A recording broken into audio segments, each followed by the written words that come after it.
So BYU Idaho and BYU Provo are actually really similar spiritually, which I didn't think was going to be the case. My impression from everyone that I talked to was that BYU Idaho was more spiritual and that BYU is more academic with kind of some spirituality thrown in.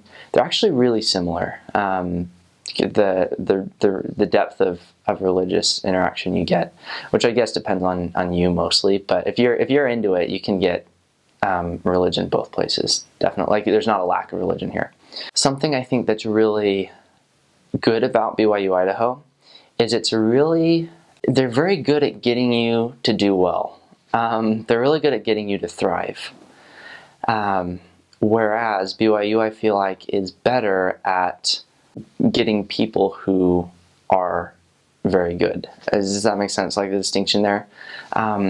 Which I think both models are good for what they're good for, and BYU Idaho, I think, really fills its niche in that way, that they can kind of take you where you're at and build you up, whereas BYU, I feel like, is more of good at identifying people who are really good, really intelligent, really gifted, and bringing them up. Now, on the other hand, BYU is a lot harder. It's a lot more academically intense. It just is. I can't really put my finger on it per se, but it just is. BYU is really new. It has a feeling really new. Class size is really small, a lot smaller generally.